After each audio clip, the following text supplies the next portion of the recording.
Entonces, hermano, mire, el tema que quiero tratar con ustedes los jueves es un tema largo que tiene que ver con la oración.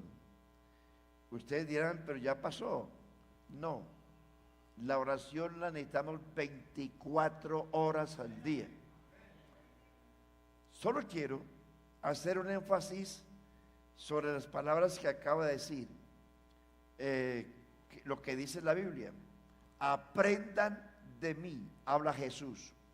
El otro, ejemplo os he dado. El tercero, no habéis podido velar conmigo una hora. En la Biblia, hermanos, seguramente que Jesús oró mucho más, pero la Biblia registra 20 veces en las que Jesús oró. Y quiero hacerle un poquito de exégesis a cada una para que miremos por qué oró Jesús. ¿Por qué oró? ¿Para qué oró? ¿Cómo oró? A veces uno dice, esto está muy repetitivo. Sí, pero hermano, hay poder en la repetición. A nosotros nos gusta eso, o nos gusta, no es que nos guste tanto, es que nos toca hacerlo. Y vamos a mirar esas 20 veces que Jesús oró, pero Jesús oró como hombre. Acuérdense en estos días que estábamos hablando de Jesús como hijo. ¿Se acuerdan? No se acuerdan. Jesús como hombre. Aquí en estas 20 oraciones que la Biblia registra, está orando el hombre. No está orando Dios, porque no es posible que un Dios ore a otro Dios. Quien ora es el hombre. Ni siquiera los ángeles oran. Es el hombre el que tiene que orar. Y en estos días hablamos de la figura y de la manifestación de Dios como hijo y como hombre. Y utilizamos las diferentes expresiones que utilizan las religiones, excepto la pentecostal, porque somos unicistas hasta los cabellos, hermanos. Así no le guste al diablo. Nosotros no creemos en un Dios hijo. Nosotros no creemos en un hijo eterno. Nosotros creemos en el Hijo de Dios. Que la expresión hijo, porque es que en la Biblia no encontramos la expresión Dios el Hijo, ni tampoco se encuentra la expresión el Hijo eterno. Y eso lo expliqué yo repetidas veces. Un Dios no puede orar a otro Dios. Si hay un solo Dios eterno, no puede un Dios eterno orar a otro eterno. No puede un omnipotente orar a otro omnipotente. Solo hay un Dios omnipotente. Solo hay un Dios omnipresente. Solo hay un Dios omnisciente, solo. Pero Jesús, ese Dios se hizo una criatura. El Creador se hizo criatura. Es un misterio, pero es así. ¿Por qué? Porque la obra de la redención tenía que hacerlo un pariente cercano. Y Dios para ser un pariente cercano era alguien cercano al hombre. En el Antiguo Testamento, quien podía redimir a un difunto o el fracaso de un hermano tenía que ser la persona más cercana familiarmente. Y Dios, para hacerse nuestro pariente cercano, tenía que convertirse en un hombre. La manifestación de Dios como hombre en la tierra fue temporal. La expresión hijo tiene un principio, y lo que tiene principio tiene fin. La expresión yo te he engendrado, la palabra engendrar tiene un principio. La palabra concebir tiene un principio. La expresión nació tiene un principio. Por eso Jesús como hijo no es eterno. Él es eterno como Dios, porque Él es Dios y es hombre. Y se hizo hombre para que en esa humanidad salvara a los hombres. Repito, se hizo pariente cercano tomando la misma figura de nosotros. De otra manera no podía redimirnos. Dice la Biblia, por cuanto los hijos participaron de carne y sangre, Él, Hebreos 2:14, Él, o sea Dios, participó de lo mismo para destruir por medio de la muerte el que tenía el imperio de la muerte, es a saber al diablo, y librar a todos los que por el temor de la muerte estaban sujetos por toda la vida a servidumbre, porque no socorrió a los ángeles caídos, sino que socorrió a la descendencia de Abraham, por lo cual debía ser semejante en todo a sus hermanos, para venir a ser sumo sacerdote y fiel pontífice, para ofrecer sacrificios por nuestras debilidades, puesto que los hombres estamos rodeados de debilidad. El fuerte se hizo débil, el creador se hizo criatura, el pastor se hizo oveja. Aleluya, en ese orden. Entonces aquí encontramos, en estas oraciones que Jesús hizo, encontramos al hombre orando a su divinidad.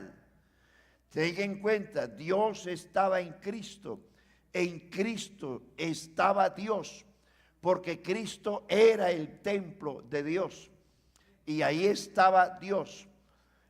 Pero fíjese usted lo que dice Hechos 20:28.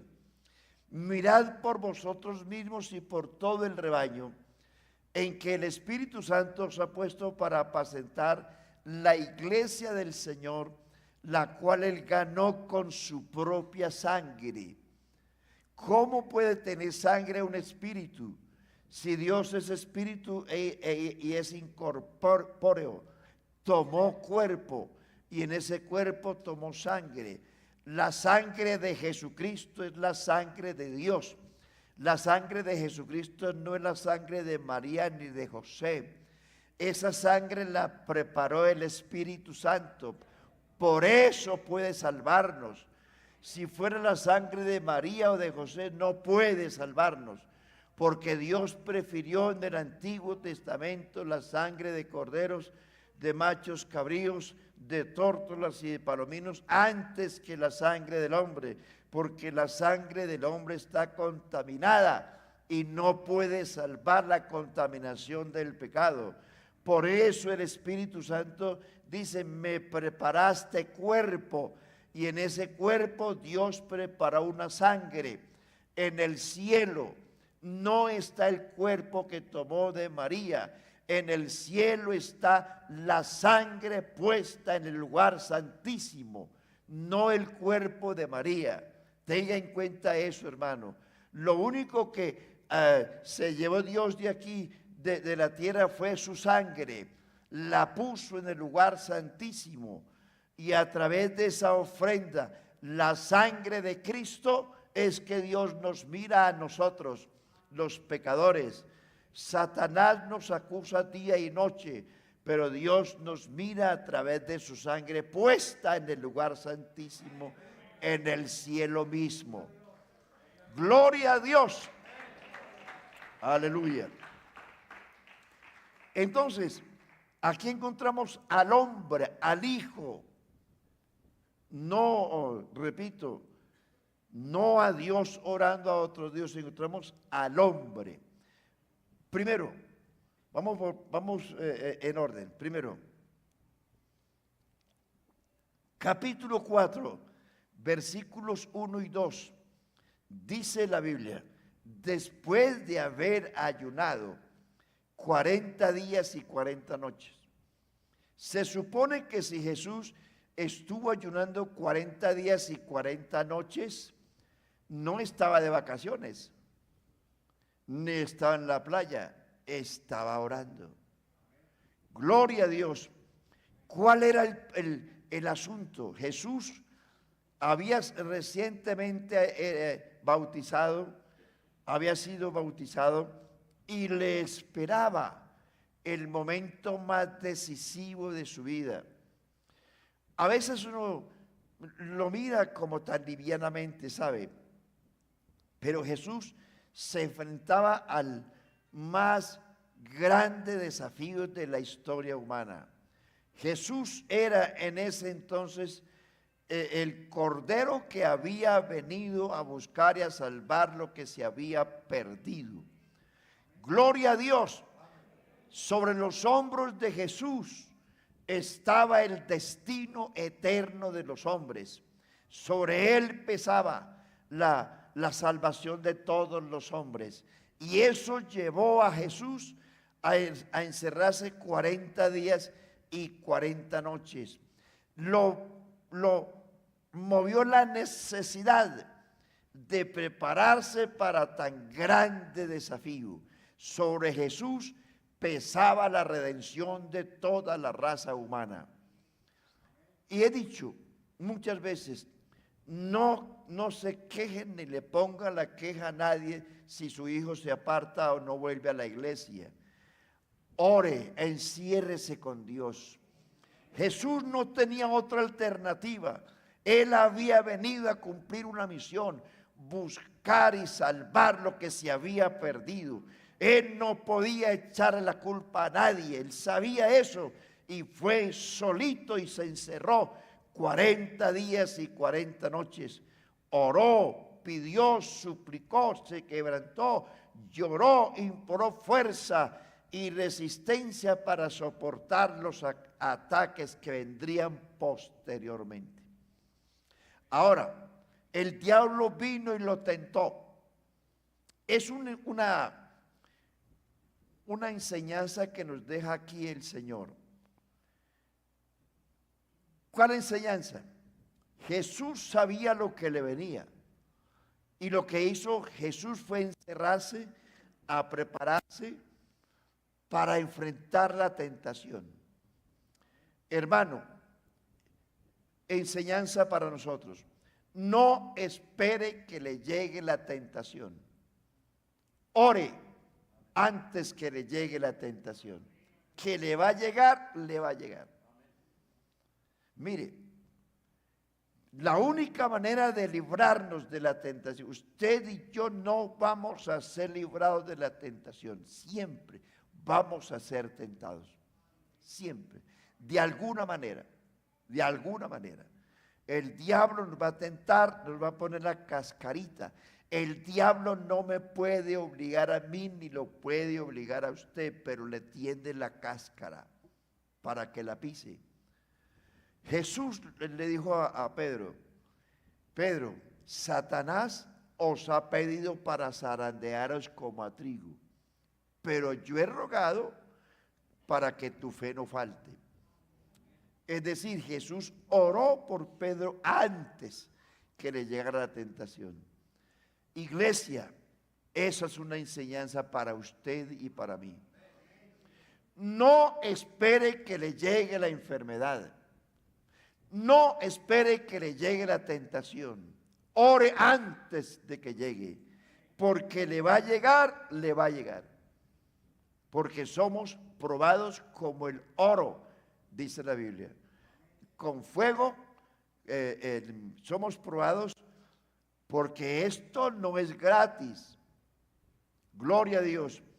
Ore siempre por sus hijos, su esposo, su esposa, que Dios se los guarde. Y no venga aquí a clamar, a ayunar, porque su hijo no volvió, se descarrió en cualquier cosa, cuando ya no hay solución. Jesucristo siempre se le adelantó a la situación. Es una enseñanza que debemos tener nosotros. No espere que le llegue la tentación para actuar.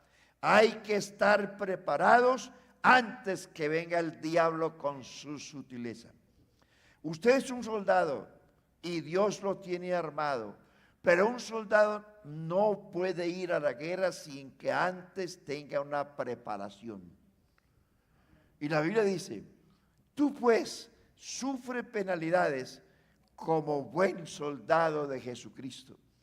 Dios nos ha dado en Efesios capítulo 6 7 poderosas armas.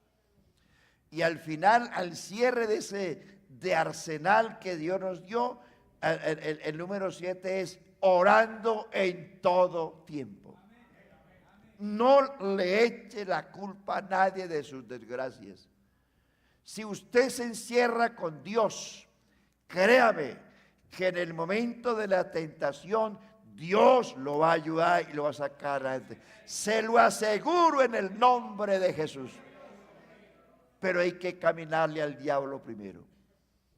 Jesús fue tentado de 3 maneras. 1, la primera tentación fue tentado para que exhibiera su autosatisfacción para calmar el hambre. Es decir, Jesús, si tú eres el Hijo de Dios, tienes hambre, llevas 40 días y 40 noches sin comer, pues demuestra de una vez que eres el Hijo de Dios, multiplica estas piedras en panes. Pero como Jesús ya estaba preparado, le dice, no solo de pan vivirá el hombre. Una cosa le pido en el nombre de Jesús, hermano. Lea la Biblia. Aprenda la Biblia de memoria. O por lo menos versículos claves que el diablo tenga que retroceder cuando usted le cita la Biblia. Que el diablo no lo ataque y usted comience a gaguear. Evangelistas, usted debe ser un buen maestro. No comience en la calle a gaguear o a intentar buscando los versículos en las cartas de los Macabeos o en la cuarta de Apocalipsis, porque usted queda en vergüenza. Es una recomendación que le hago. Ese ejercicio de aprender la Biblia de memoria se aprende. Es un ejercicio que se aprende practicándolo. Si usted no lee la Biblia, no va a decir que tiene memoria. Hermano, ¿qué hago que no tengo memoria? Pero para muchas cosas sí tiene memoria. ¿Por qué no tiene memoria? Porque no lee la Biblia. No dijeron nada. ¿Estoy pisando un callo por ahí? ¿Sí o no? Hoy la tecnología y las redes sociales tienen al mundo loco. Nuestros jóvenes se lo pasan días enteros pegados de un computador, chateando, jugando, etcétera, etcétera, pero no cogen la Biblia para nada. Entonces viene la tentación y se lo lleva. Jesús, claro, pero fíjese usted que aunque Él era Dios, en ese momento era hombre. Se sabía la Biblia, pero ojo, que el diablo también conoce la Biblia. El diablo sabe más por viejo que por diablo. Ese es más viejo que usted. Y antes de que usted naciera, el diablo ya leía la Biblia. Jesús cita la Biblia.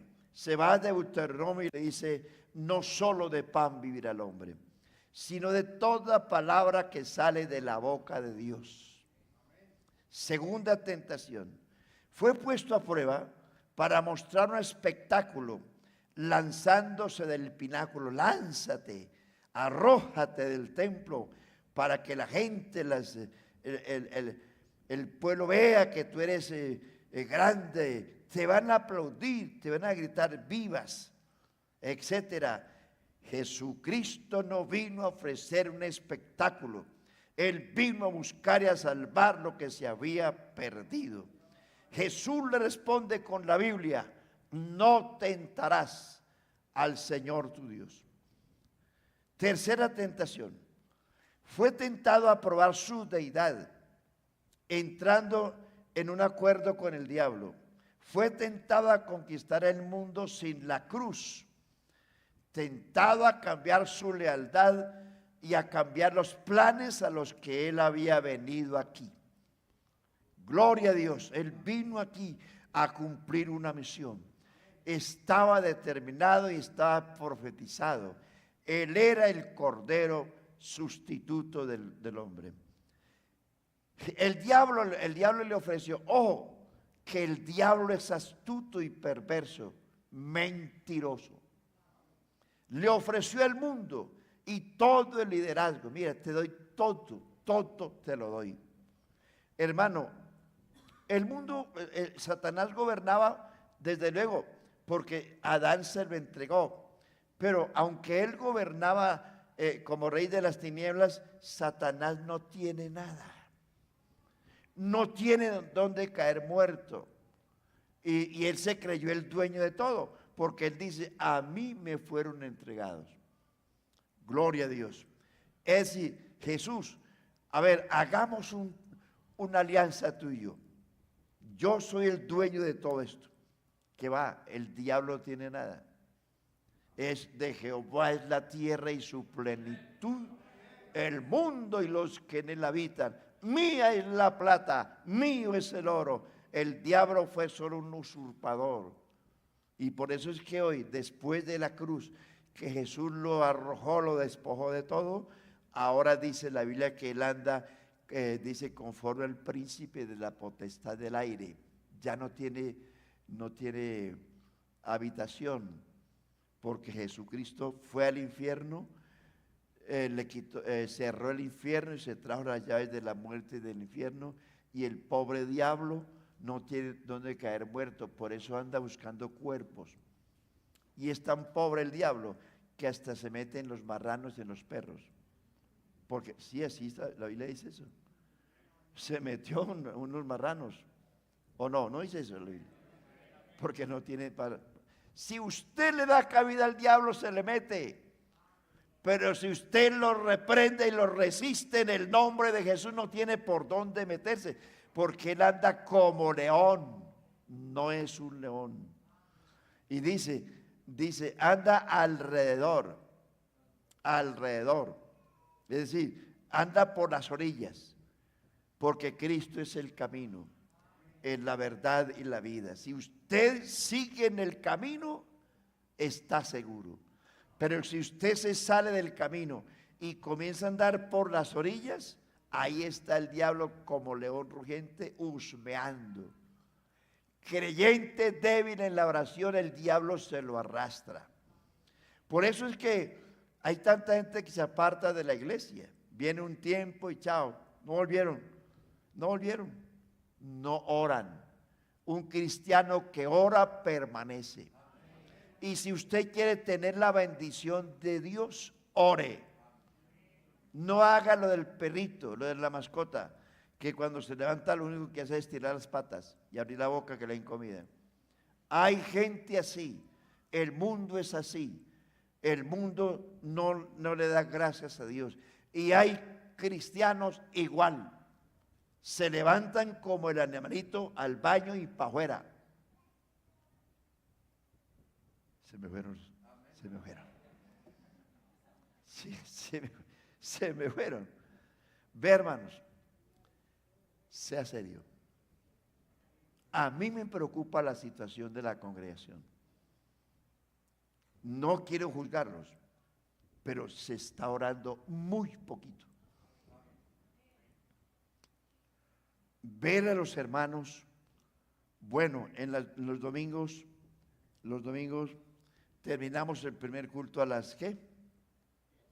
A las 10. Tenemos media horita para orar, pero en esa media horita, ¿quién se arrodilla a orar? Es una recocha. Es como cuando la gente viene a un estadio a esperar que comience el partido, o cuando como usted va a un teatro a esperar que comience la función.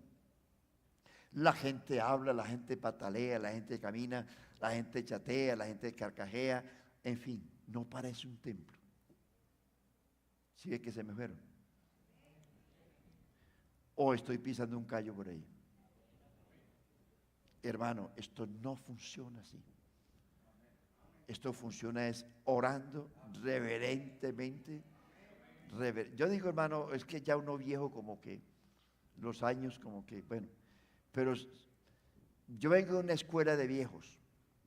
No que yo sea viejo, eso sí, me respetan. Esos viejos, que yo pudiera mencionar muchos que fueron pioneros en esta iglesia, que fueron algunos fundadores, otros cofundadores, verlos a ellos, uno recién convertido y recién salido del ministerio, ver esos viejos en las reuniones de pastores clavados de rodillas. A uno le daba pena, le tocaba arrodillarse también. Sí, porque qué pena uno ver, les menciono algunos que fueron pioneros en el crecimiento de esta iglesia, un Abelardo Galvis, un Ezequiel Otálvaro, un Octavio Valencia, un Reinel Galvis, un Álvaro Torres. A ver, ¿quién me acuerda de por ahí? ¿Usted se acuerda de alguien? Eliseo Duarte. ¿Quién? Domingo Zúñiga. ¿Quién más?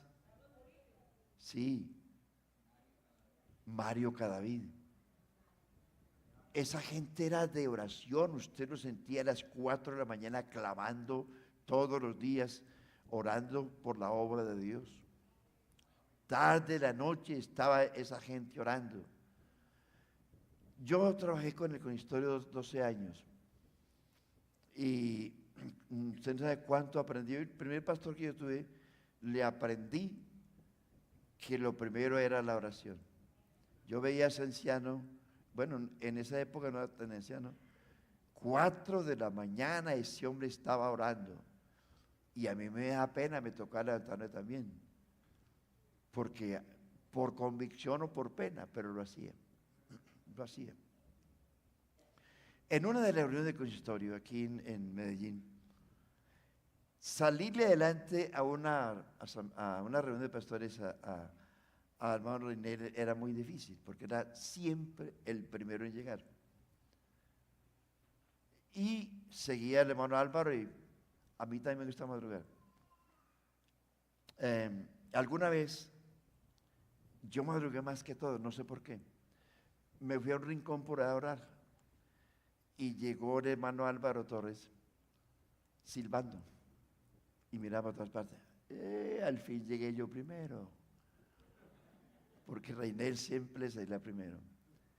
Y yo me paré, hermano Álvaro, yo le dije, chaval, ¿qué haces aquí? Empezó orando. Al fin llegué primero. El ejemplo de esos viejos, es decir, esa manera de esa gente orar, de ayunar, de pedir a Dios por la obra de Dios, eso es parte de lo que es la iglesia hoy. Los cultos eran una maravilla, ¿no? Mejor dicho, ¿para qué volver a contar eso que da tristeza? Ver los cultos hoy sí da tristeza. La gente llega tarde. Usted convoca a la gente, hermano, escuela dominical a las 10:30. Llegan a las 11. Si yo les paso la dominical para las 11, llegan a las 12. Si lo paso para las 12, llegan a la 1. Si lo paso para la 1, no llegan. Se quedan almorzando.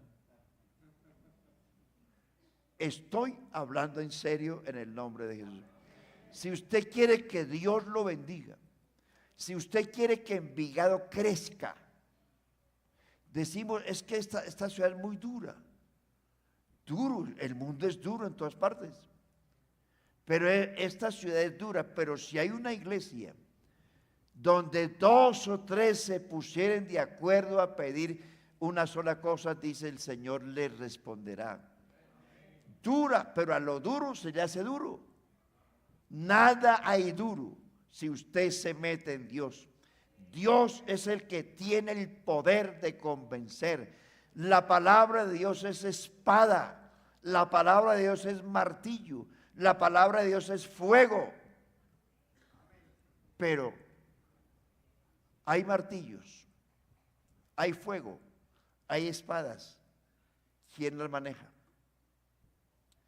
Hay redes, hay peces. ¿Dónde están los pescadores? Bendito mi Cristo. Silencio sepulcral. Gloria a Dios. Los acuerdos con el diablo un cristiano no puede hacer transacciones con el diablo. Jesús fue tentado a ponerse de acuerdo con el diablo. Todo esto te doy y solamente tú haces una cosa, no más sencillo. Te arrodillas y me adoras y ya, todo es tuyo. Respuesta. ¿Cuál fue la respuesta? Vete de mí, Satanás, porque escrito está: al Señor tu Dios adorarás. ¿Cómo venció Jesús? Con oración y la palabra. Reflexión. Con frecuencia el cristiano es tentado a comprometerse con las bagatelas del mundo. Nunca haga alianza con las cosas del mundo, ni con el mundo, ni con nadie. Satanás es mentiroso y engañador. Los reinos de este mundo no son del diablo, son de Cristo. Él los ofrece al ingenuo, pero el diablo no tiene nada. Hay gente que hace pacto con el diablo, como quien dice, yo los hago ricos. Mentiras. Haga pacto con Dios, que los pactos de Dios son sinceros y son eternos y permanecen para siempre. Jesús tiene vida eterna, el diablo no tiene vida eterna. Jesucristo es el dueño del universo, el diablo no tiene nada. Cuando venga la tentación hay que resistirla, pero no venga a pedir oración y usted se queda en la casa viendo novelas y películas. Es usted el que tiene que resistir en el nombre de Jesús. Herramientas. Hay dos cosas que son muy importantes tenerlas en cuenta. Satanás tiene dos armas muy poderosas. Una de ellas es el desaliento. La multiplicidad de cosas que nos sobrevienen a nosotros nos trae desaliento. Una de las armas más fuertes que el diablo usa es el desánimo. Desánimo para orar, desánimo para la iglesia, desánimo para cantar. ¡Ah, qué pereza! No voy a ir, yo escucho el culto en la transmisión. ¿Estamos al aire? ¿Será que no digo nada mejor? Se me descarrían los que están al otro lado. No, yo sigo el culto aquí, yo no tengo, estoy muy cansado. No, ¿para qué tanto culto? Eso dice la persona que está desanimada. Hermanos, entre más usted pueda estar en la iglesia, mejor. El culto es parte fundamental de su vida cristiana. Es parte fundamental de su vida cristiana. Eso dice la Biblia. No se dejen de congregar, no como algunos lo tienen por costumbre, sino tanto más cuando veis que aquel día está cerca. No se confíe, no que yo escucho el culto aquí, porque en la casa usted por un oído está escuchando el culto, pero por el otro oído está viendo las noticias o algún programa de televisión. Usted en la casa no se concentra, usted en la casa no canta, no ora, no ofrenda, no saluda a nadie. En la iglesia, haga un poquito de esfuerzo. El que ha de venir vendrá y no tardará. El desánimo es lo que ha matado a mucha gente. Hoy existe el problema de salud mental. El desánimo, el desaliento lleva a eso. Iglesia, y nosotros no estamos exentos de eso. Usted y yo podemos caer en cualquier momento en una etapa de desánimo. Ustedes se acuerdan del profeta Elías. ¿Quién fue Elías? Un gran profeta. Oró y el cielo detuvo la lluvia. Luego oró y hubo lluvia. Oró y vino fuego del cielo. ¿Quién ha hecho eso? Solo él. Era un hombre ungido por el Espíritu Santo. Cuando pasó esto, Jezabel le dice: así como tú hiciste con los profetas, así haré contigo mañana, te voy a matar. ¿Qué hizo Elías? Salió corriendo, se metió debajo de un enebro, desanimado. Llega el ángel de Jehová y le dice: ¿qué haces aquí, Elías?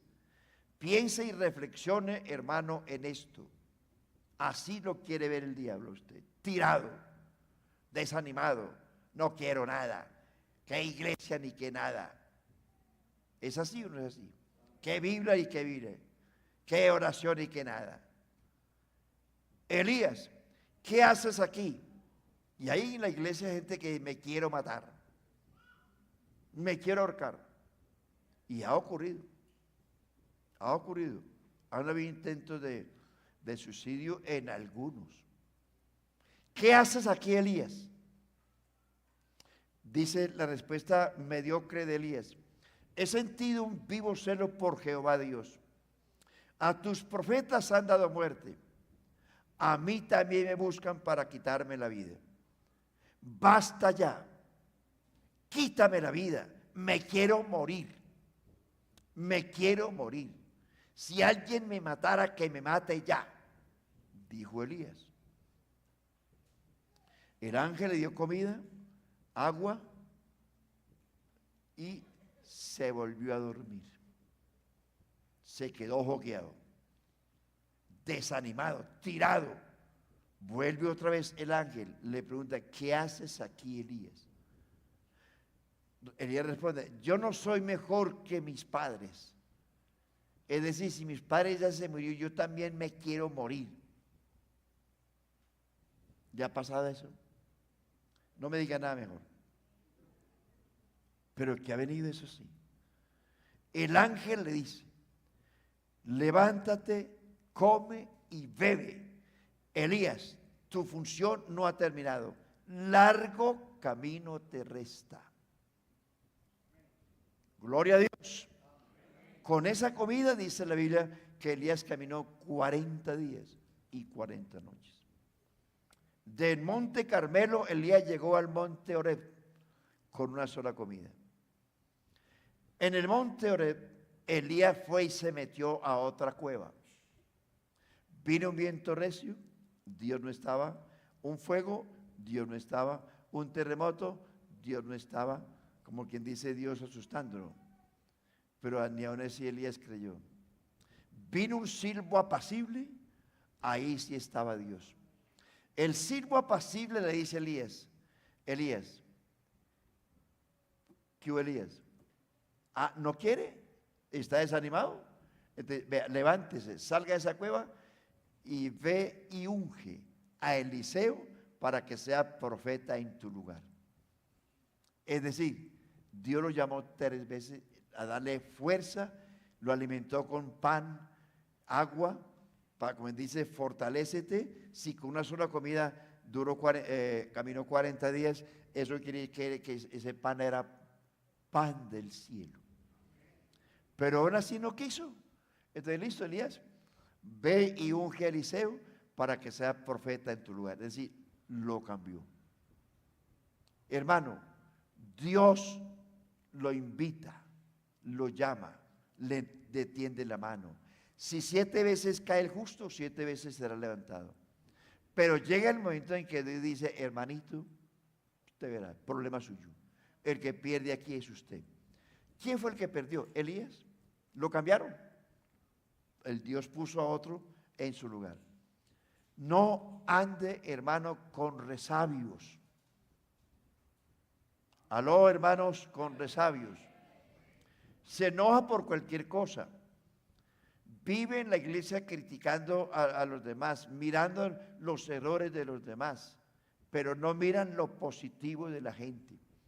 Todo ser humano tiene cosas más positivas que negativas. Pero ahí en la iglesia hay gente que vienes a la iglesia mirando solo lo negativo de los demás. Hermanos, usted y yo estamos luchando con un solo propósito. Todos luchamos. Nunca debemos tirarnos con el pie el uno al otro. Cada que usted vea a alguien cometiendo un error, no lo juzgue. Dele la mano. Aconséjelo. Dele la mano. Y cuando usted venga a poner quejas de alguien, es porque usted vio y oyó. No porque alguien me dijo. Es que alguien me dijo. Eso es falso. Y por eso usted puede cometer un delito. Las cosas son como son. Yo lo vi, yo lo oí. Pero no que alguien me dijo, otra, no, es que se me pareció. Así no es. Hermano, no seamos crueles. Porque a veces nos alegramos más cuando vemos a un hermano fracasado que cuando lo vemos bendecido. Alégrese con los que se alegran. Gócese con los que se gozan. Dele la mano al que pueda ayudarlo y sáquelo adelante y diga, vamos hermano, vamos a la Nueva Jerusalén.